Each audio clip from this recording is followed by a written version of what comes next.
The right has been attacking people like AOC, saying that this group that went down to the border, like, can you really trust them? They're biased. Well, now we've got a report from the Department of Homeland Security Inspector General on the conditions there. And it really does buttress what we've been saying, what the members of the Democratic Party that have visited have said.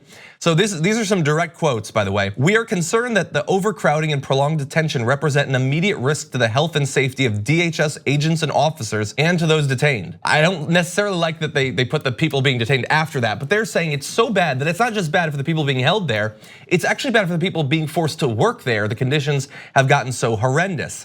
And here's a little summary of some of what they found. Inspectors found that hundreds of children were held for longer than the 72 hours, the maximum time federal rules allow. In some cases, kids were held for more than 2 weeks, and some adults were kept in standing room only cells without access to showers for more than a week. A week where you have to stand. It's not that they don't have showers. That's what's frustrating. Like, it's that they don't get access to the showers. It's that they're being tormented, and that's the point. Yeah. Another quote from the report: "We ended our site visit at one Border Patrol facility early because our presence was agitating an already difficult situation. Specifically, when detainees observed us, they banged on the cell windows, shouted, pressed notes to the window with their time in custody, and gestured evidence of their time in custody, e.g. beards, that they had been long enough that, like in a bad movie, the growth of facial hair is the only thing that you can use to track the time that you've actually been there." And they end by saying specifically, "We encourage the Department of Homeland Security to take immediate steps to alleviate dangerous overcrowding and prolonged detention of children and adults in the Rio Grande Valley." So immediate steps. It is dangerous. We know that, of course, because people have already been dying. Lots of people are sick, some have already died. You can expect that to get worse.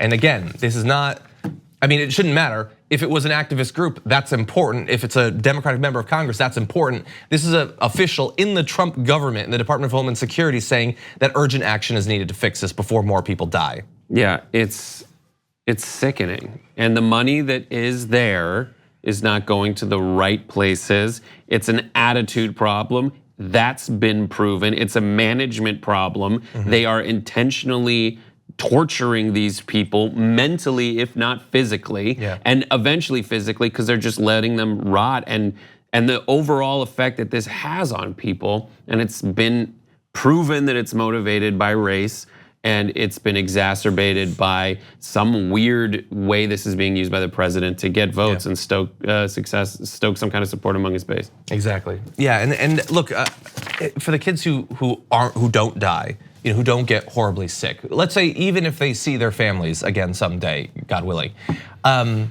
Did you spend a night in jail when you were growing up? No. No, I never did. When you were 10, what would you have thought about the prospect of spending one night in jail? It's horrifying. You would have lost your mind. I couldn't have conceived of it.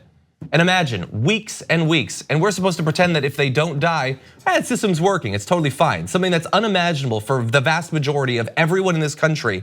And by the way, in my mind, the jail that I would have been staying in would have been far better conditions than this. I would have been standing for 2 weeks at a time, surrounded by people who aren't getting medical care, who don't have access to showers, who don't have access to soap or toothbrushes, who have literally nothing to cover them when they sleep on the cold floor. This is far more horrendous than the worst nightmares I ever had growing up in America.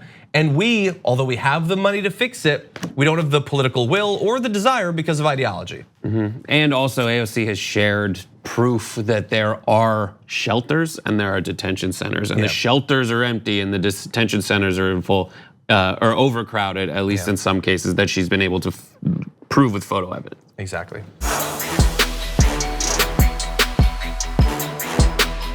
Here on the Damage Report, we talk a lot about the big banks and their ways of getting rich off the poor.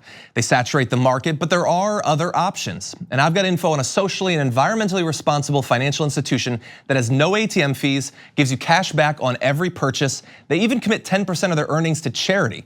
It's called Aspiration, and if you go to aspiration.com/TYT to sign up, you'll get these perks, and that's more money to spend or to save or to spend. Just treat yourself.